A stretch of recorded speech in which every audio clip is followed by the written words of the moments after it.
Olá pessoal, tudo bem com vocês? Então, nossa videoaula de hoje vai ser sobre a ocupação do território brasileiro, a população e urbanização. Então, vamos falar um pouquinho sobre os fluxos migratórios, como aconteceu os processos de urbanização do nosso país, como começou a ocupação de algumas áreas.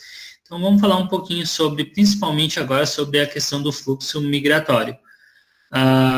A nossa aula de hoje é baseada no livro Fronteiras da Globalização, de Lúcia Maria Alves de Almeida e Tércio Barbosa Rigolin. E, nesse primeiro momento, a gente vai estar falando, já tivemos uma aula sobre as características da população brasileira, e agora, num segundo momento, a gente vai falar sobre os fluxos migratórios. Esses fluxos que aconteceram desde o início da nossa colonização, até principalmente que se intensificou nesses últimos anos, principalmente na década de 90, que houve a intensificação de alguns fluxos migratórios do nosso país. Muito bem, pessoal, então, nesse primeiro momento, só passando a última unidade que a gente viu, nesse primeiro momento a gente vai falar sobre o Brasil e os movimentos migratórios. No capítulo 10, da unidade 3 dos autores, ele fala sobre a questão das migrações internas, tradicionais e históricas.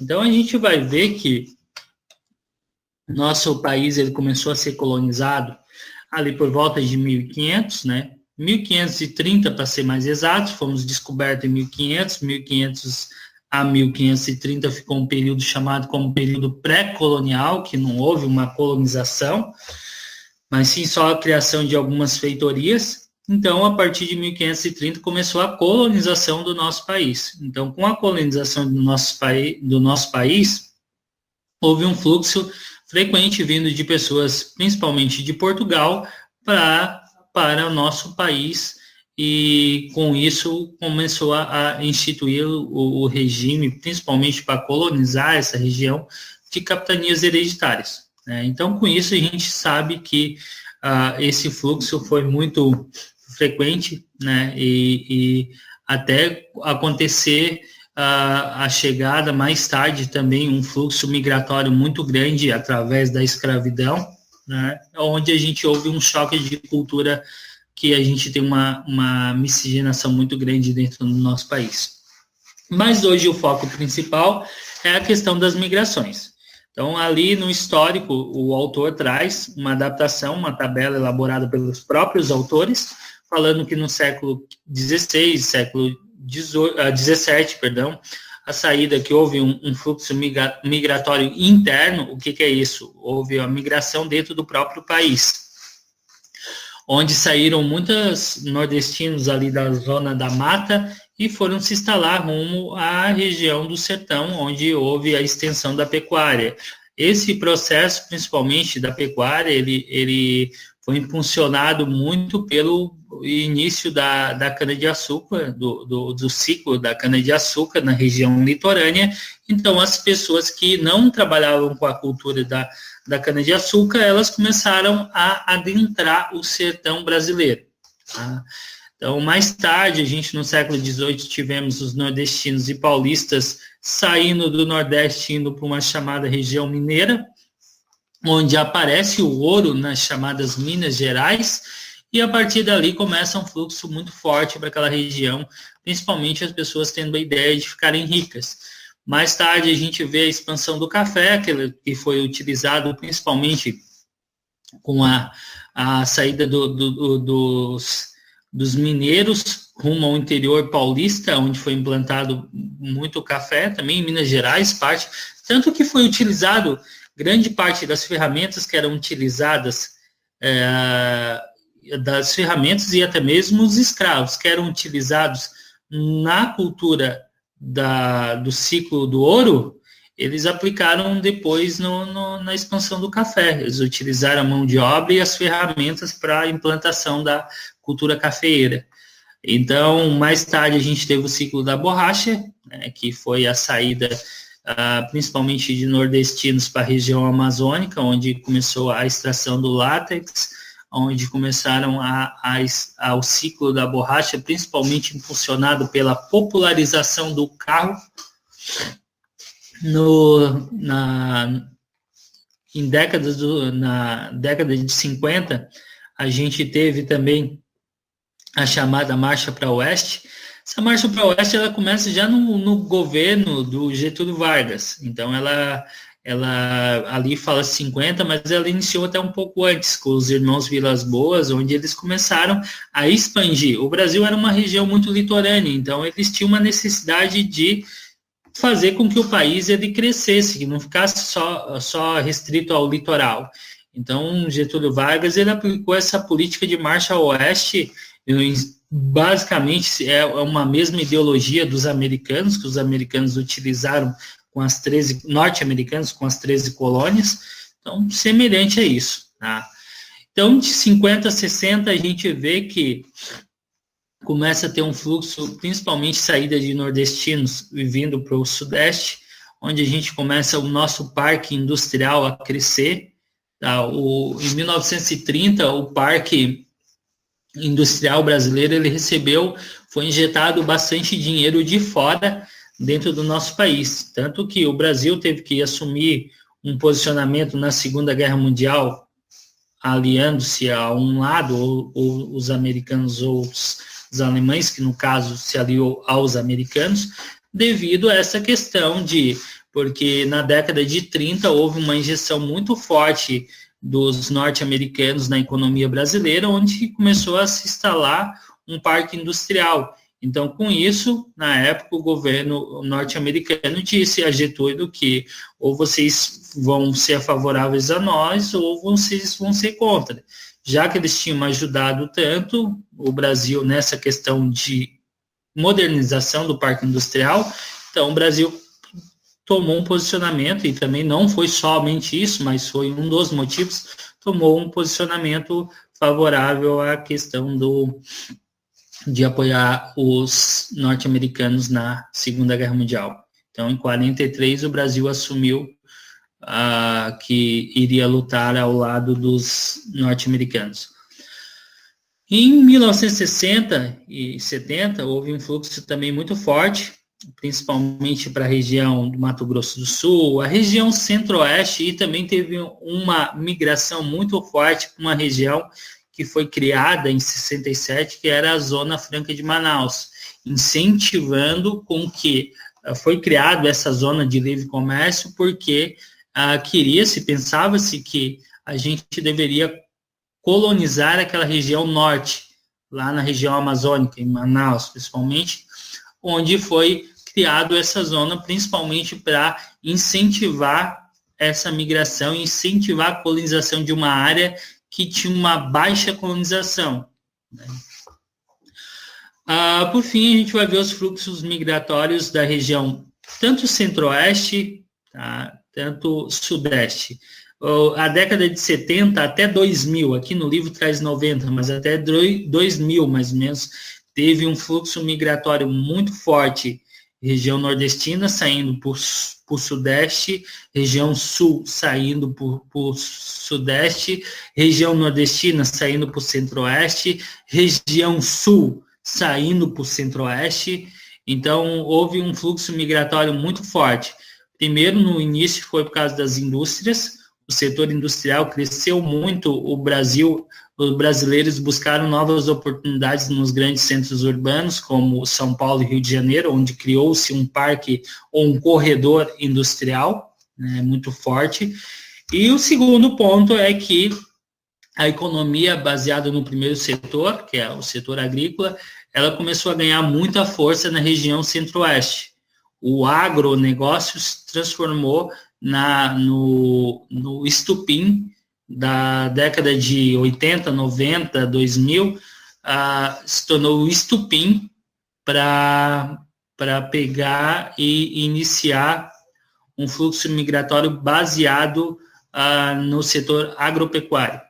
Tá? Então, o setor agropecuário começou a ter muita força e as pessoas começaram a ir tanto para trabalhar no campo quanto para trabalhar de forma, não de forma direta, de forma indireta, em comércios, em N outros fatores que foram se instalando naquela região.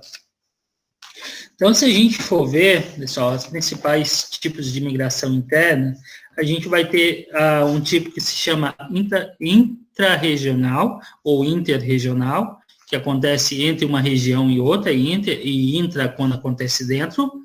Então, a gente vai ter também um movimento chamado, que acontece muito hoje, principalmente hoje dentro das nossas cidades, dos nossos municípios, que é um movimento chamado migração de movimento pendular. O que é isso? Fazer um movimento de pêndulo, ir e vir. Tu trabalha ou estuda em um local e mora em outro. Então, tu vai até, digamos, eu hoje estou em Santa Rosa de Lima, cidade de Santa Rosa de Lima, mas por muito tempo eu trabalhei numa cidade que se chama Anitápolis, que é a minha cidade natal, que fica a 22 quilômetros de Santa Rosa de Lima. Então, durante o dia eu trabalhava na cidade de Anitápolis e à noite eu morava durante a noite, dormia, e também feriados e finais de semana no município de Santa Rosa de Lima. Então, eu fazia um movimento pendular, eu ia e vinha. Outro tipo que a gente tem se chama também êxodo rural. O êxodo rural, ele é das preocupações, hoje dentro da geografia, principalmente da geografia humana, é uma das preocupações nossa questão do êxodo rural. O que é isso, professor? O que é o êxodo rural e como que aconteceu? Quando que teve início? Então, eu posso dizer que o êxodo rural é um movimento populacional vindo do campo, saindo do campo e indo para a cidade. Então, se a gente tivesse um êxodo urbano, seria o inverso. Então, a gente teve o êxodo rural.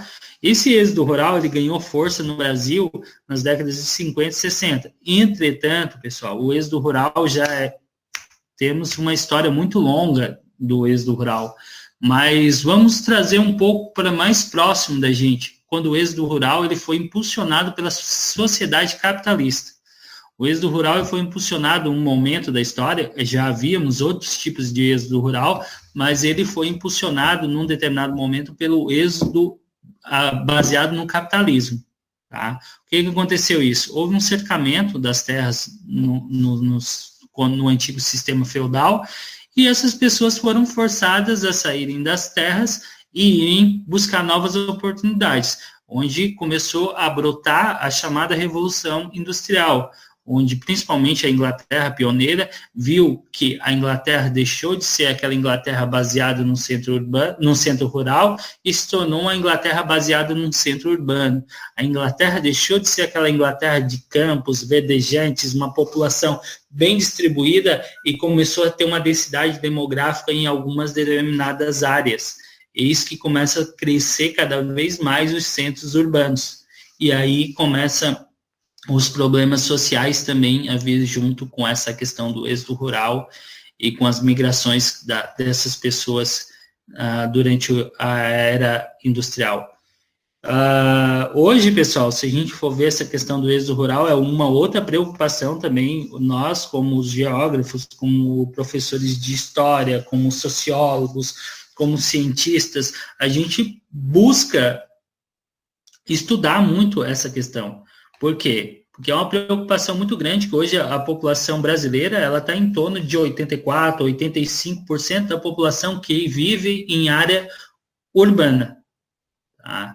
Então, é uma preocupação muito grande com isso. Para 2050, segundo o IBGE, é para a gente chegar a 93,5%, 94% da população vivendo nas cidades. Então, a gente vai ter em torno de 6% da população, 6%, que vão ser responsáveis por toda a produção agrícola. Que formas que a gente pode ajudar isso para amenizar esse impacto da urbanização? Como que as cidades vão estar prontas para isso? Como que as cidades elas podem se tornar sustentáveis?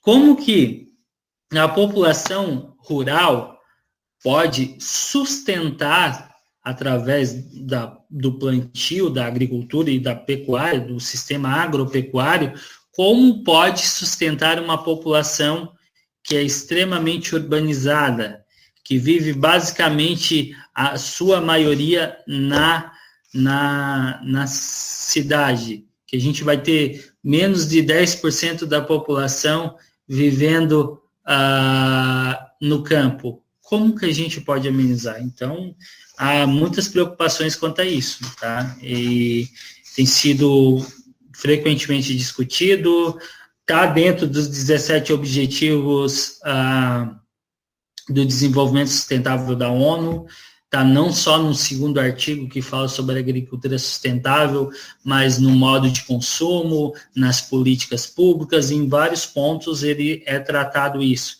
Então, é uma preocupação muito grande com isso. Tá?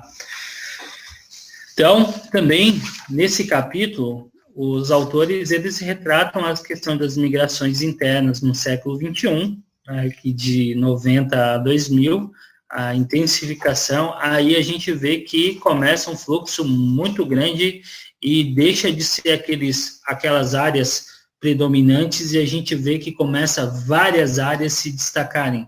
Tá? Então, a gente vê o quê? Que não tem mais um fluxo migratório único. A gente tem vários fluxos.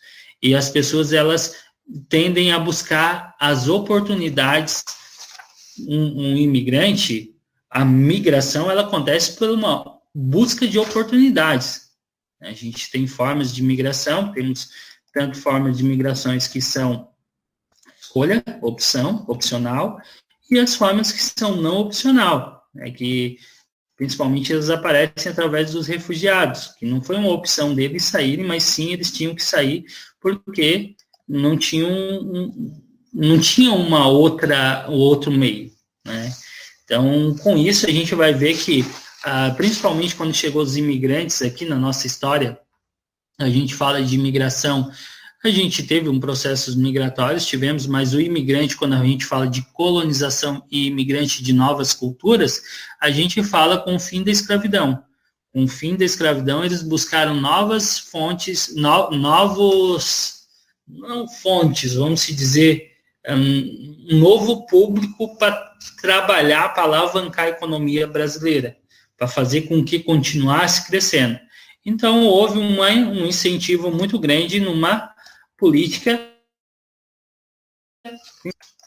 de migrações, onde eles incentivaram, o Brasil incentivou a vinda desses imigrantes, principalmente os imigrantes europeus, que aqui na região sul a predominância foi o alemão, né? Então começou a vir incentivado com algumas políticas, tá? Mas só que já durante o governo de Getúlio Vargas, com a nova Constituição de 37, a gente viu que já foi instauradas algumas coisas como cotas, como a lei da cota, que dizia que 80% dos imigrantes eles tinham que ser agricultor.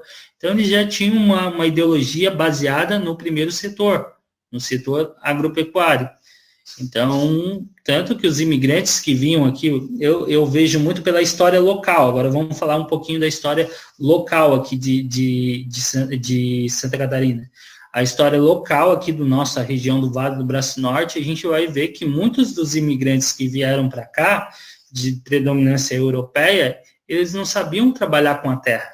Eles eram construtores, eles eram músicos, eles eram operários, mas mineiros, mas eles não eram agricultores. Então, eles tiveram que aprender aqui.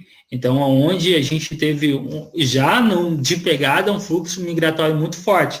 As pessoas vinham, se instalavam no núcleo, viam que não conseguiriam se adaptar com a questão do plantio e iam para outras cidades aqui no nosso estado e até mesmo fora do estado de Santa Catarina. Então, vamos falar agora um pouquinho sobre a outra situação de imigração, que é a questão dos refugiados, né? Então, o refugiado, segundo a Organização das Nações Unidas, ele fala que refugiado é toda pessoa que, por por causa de fundados temores de perseguição devido à sua raça, religião, nacionalidade, associada a um determinado grupo social ou opinião política, se encontra fora do país de origem. Então, o refugiado, ele é considerado isso. Tá? Vamos falar um pouquinho sobre a questão atual. Até o ano entre 2015 e 2019, a gente viu que o Brasil ele tinha um fluxo mais ou menos de aproximadamente 21.515 pessoas. Só que, com o passar dos anos, só no ano de 2019, a gente viu que os pedidos por refúgio dentro do nosso país, eles aumentaram de forma significativa. Eles passaram de 21 mil e só no ano de 2019 foram 82 mil pedidos de refúgio. Então, situações, principalmente, as principais pessoas populações, etnias que buscaram o refúgio aqui, ou nacionalidades, foram os venezuelanos, primeiro, com mais de 65% da predominância, e logo em seguida, haitianos. A gente vê que o Haiti vem sofrendo muito, já vinha com a política, uma história um pouco conturbada, com toda a parte administrativa, e a situação se tornou horrível com a questão do terremoto que aconteceu, então destruiu grande parte bem dizer, quase todo o país, né? E as pessoas que já estavam passando por momentos de dificuldade ainda se tornou pior. E o outro ponto é propriamente a questão da Venezuela, né? A Venezuela que vem enfrentando a crise, principalmente nesse último governo, né? Que realmente já vinha há alguns anos se estendendo essa crise, mas que agravou nesses últimos 2, 3 anos e que se tornou basicamente quase uma guerra civil dentro do próprio país, onde as pessoas, além da fome, da miséria, da inflação muito alta, ainda têm que enfrentar um problema muito sério de desencontros políticos ali dentro. Então, houve realmente um recebimento, muitas solicitações de refúgio de nacionalidade venezuelana. Pessoal, a aula de hoje basicamente era isso, falar um pouquinho sobre as migrações, falar a importância das migrações. Então, a gente sabe que esse processo de migração ele é algo que acontece já desde as migrações, elas iniciaram já junto com a história do ser humano, né? Os seres humanos, num primeiro momento, eles não eram sedentários, foram se tornar sedentários só a partir do Neolítico, com o aparecimento da agricultura, da pecuária, no sistema agropecuário, a domesticação de animais e os primeiros plantios da agricultura. Então, somente ali que eles se tornaram, essas pessoas deixaram de ser nômades e tornaram sedentários, fixaram residência. Mas o processo migratório, ele aconteceu desde o início da nossa história, e aí a gente vê que a origem da humanidade lá no continente africano, em seguida indo europeu e asiático, em seguida vindo Oceania, vindo para a América. Então, todo o processo migratório, desde os primeiros hominídeos até chegarem no continente americano, é um processo que a gente vai ver direto acontecendo as migrações. Direto o homem tentando buscar o desconhecido, buscar novas oportunidades. Eu sempre associo o quê? A migração com oportunidade. A pessoa vai tentar buscar algo melhor para ele, então a gente ainda tem alguns preconceitos dentro da questão do fluxo migratório, mas imagina, uma pessoa ter que abandonar a região de origem, ou sua terra natal, em busca de novas oportunidades. Então, não é fácil para essas pessoas. Então, realmente, a gente tem que ter um olhar mais delicado um pouco, um olhar mais bondoso, né? Então, pessoal, nossa aula de hoje seria isso. Espero que vocês tenham aprendido um pouquinho. É mais um diálogo sobre o livro Fronteiras da Globalização, de Lúcia Maria Alves de Almeida e Técio Barbosa Rigolin. Espero que vocês tenham gostado e até a próxima videoaula.